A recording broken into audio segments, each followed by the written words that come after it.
오늘 하나님께서 우리에게 주신 말씀은 구약성경 신명기 4장 10절에서 19절까지 말씀입니다.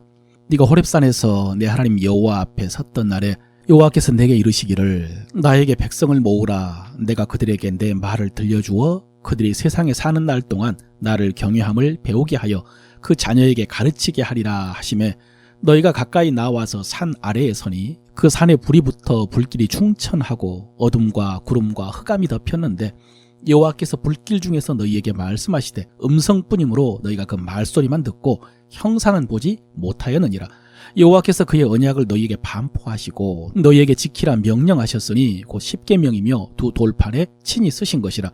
그때 여호와께서 내게 명령하사 너희에게 규례와 법도를 교훈하게 하셨나니 이는 너희가 거기로 건너가 받을 땅에서 행하게 하려 하심이라. 여호와께서 호렙산 불길 중에서 너희에게 말씀하시던 날에 너희가 어떤 형상도 보지 못하였은즉 너희는 깊이 삼가라.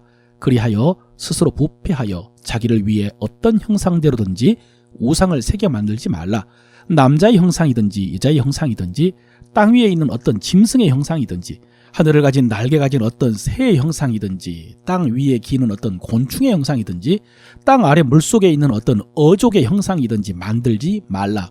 또 그리하여 네가 하늘을 향하여 눈을 들어 해와 달과 별들 하늘 위의 모든 천체 곧 너희 하나님 여호와께서 천하 만민을 위하여 배정하신 것을 보고 미혹하여 그것에 경비하며 섬기지 말라. 아멘. 방금 읽은 본문에 나온 대로 오늘 들려주신 말씀을 통해서 우리가 사는 날 동안에 필요한 하나님 경외함을 배울 수 있으시기를 바랍니다. 어제에 이어 모세는 하나님께서 이스라엘 백성들과 언약을 맺기 위해 시내산에 강림하실 때에 백성들이 무서워 떨었던 그 경험을 언급을 하면서 중요한 교훈을 남깁니다. 사실 그때 받은 십계명에 대해서는 다음에 5장에서 자세히 언급을 하는데요. 그 전에 그 강림 사건을 회상을 하면서 오늘 특별히 우상 숭배하지 말라라고 경계를 합니다. 여러분, 이 말씀도 십계명에 포함된 계명이지만은 오늘 말씀은 그 십계명의 2계명이 아니고 모세가 경계하는 말씀입니다. 그러니까 오늘날 설교와 같습니다. 여러분, 어떤 성도님들은 하나님의 음성을 직접적으로 듣고 싶은 분들도 있을 것입니다. 그런 체험을 하고 싶고 또 그렇게 하나님의 뜻을 분명하게 알고 싶어 할 수도 있습니다. 그런데 여러분, 우리는 그렇게 하나님의 음성을 직접 들어보았던 이스라엘 백성들의 반응을 주목해 봐야 됩니다. 성경에 보면은 그들이 떨며 멀리 서서 모세에게 이르되 당신이 우리에게 말씀하소서 우리가 들으리이다. 하나님이 우리에게 말씀하시지 말게 하소서 우리가 죽을까 하나이다 그랬습니다. 여러분, 이것이 현실입니다.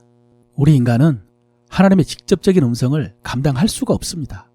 그래서 우리는 하나님께서 택하신 사람을 통해서 들려주시는 하나님의 말씀을 들어야 됩니다. 같은 성정을 가졌기 때문에 공감할 수 있고 또 같은 언어로 말할 때에 우리가 더 잘 이해할 수 있기 때문입니다. 오늘 모세는 이스라엘 백성들에게 우상을 만들어 섬기지 말라라고 하면서 그 이유를 이렇게 말합니다. 15절 이하에 여호와께서 호렙산 불길 중에서 너희에게 말씀하시던 날에 너희가 어떤 형상도 보지 못하였은즉 어떤 형상이든지 만들어서 섬기지 말라 그랬습니다. 여러분, 이것이 십계명의 제1계명과 2계명의 차이입니다. 우리가 잘 아는 것처럼 십계명의 제1계명은 나 외에 다른 신을 내게 두지 말라라는 계명입니다. 한마디로 하나님만 섬기라는 것이죠. 이방신 섬기지 말라라는 계명입니다. 그런데 이 계명인 그 우상을 만들지 말고 섬기지 말라라는 말씀은 물론 이방신의 우상을 만들어서 섬기지 말라 하는 말씀도 포함되어 있지만은 하나님의 형상을 만들어서 하나님을 섬기려고 하지 말라라는 말씀이 더 강조되어 있습니다. 그리고 왜냐하면 이스라엘 백성들이 하나님의 형상을 보지 못했기 때문이다 라는 것입니다. 여러분, 하나님은 영이시기 때문에 형상이 없습니다. 뿐만 아니라 하나님께서 시내산에 강림하실 때에 이스라엘 백성들이 하나님의 영광을 조금이라도 보지 못하도록, 하나님의 영광을 직접 눈으로 보면은 그 앞에서 살 수가 없기 때문에 그 영광이 조금이라도 새어나가지 못하도록 빽빽한 구름 가운데 강림하셨습니다. 그래서 어느 누구도 하나님의 형상을 보지를 못했습니다. 그렇기 때문에 일단 어떤 형상을 만들더라도 그것은 하나님의 형상이 아닙니다. 하나님의 형상을 본 적이 없습니다. 그리고 불가능한 가정입니다만은 설령 하나님의 형상대로 만들었다고 해도 그 우상은 인간이 만든 물건이지 하나님이 아닙니다. 그러므로 하나님의 형상을 만들어서 하나님을 섬기는 것은 어리석은 일뿐만 아니라 불경한 일입니다. 가증한 일입니다. 가장 악한 일입니다.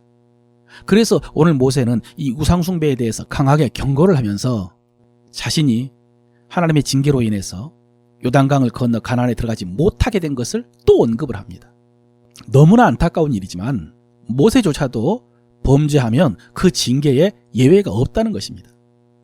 대신 지금 이스라엘 백성들은 가나안에 들어가게 될 것입니다. 모세는 들어가지를 못하는데 이 백성들은 들어가게 되었으니 놀랍고 감격스러운 은혜죠. 그런데 만약에 이 백성들이 우상을 만들어서 섬기면 하나님께서 진노하심으로 속히 망하고 그 땅에서 쫓겨날 것이다 라고 했습니다. 그렇게 우상 숭배하는 죄가 하나님 앞에 크고 무겁다는 것입니다.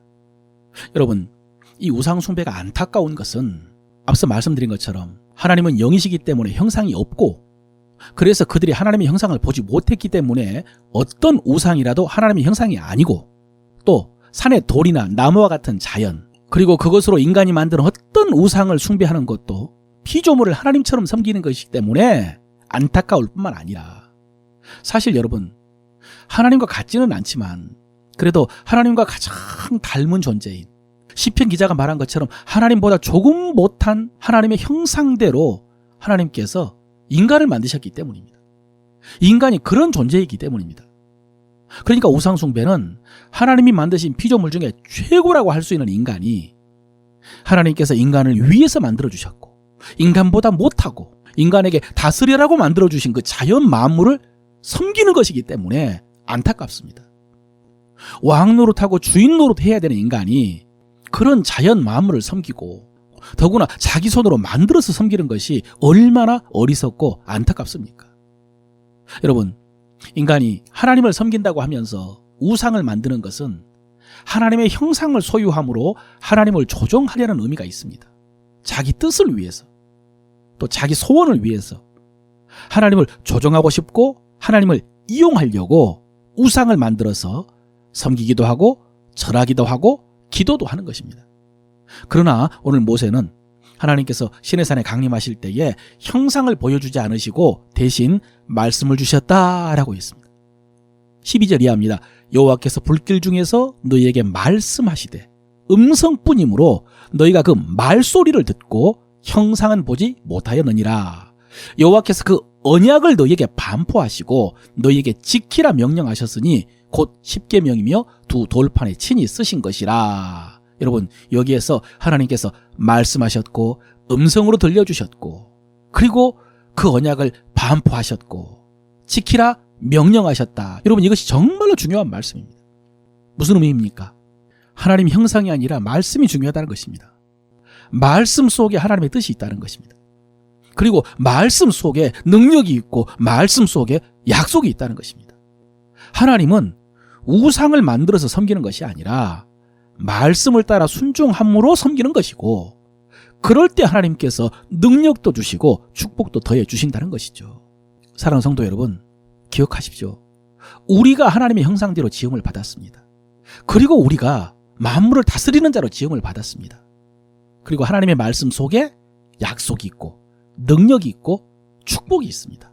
그러므로 여러분, 하나님을 조정해서 내 소원 이루려고 하지 말고 말씀을 통해서 하나님의 뜻을 알고 말씀을 통해서 능력을 공급받고 만물을 다스리는 그 사명을 감당하는 여러분 되시기를 바랍니다.